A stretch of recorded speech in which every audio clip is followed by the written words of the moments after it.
if you do something that is common, you're going to get common results. Everyone that is here wants something uncommon. You wouldn't be at this ministry if Check-a-Box Church was good enough. You wouldn't be here.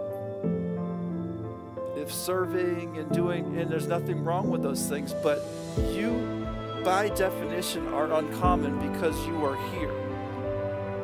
And I praise God for that, because you cannot get uncommon results by doing something common. You have to do something uncommon.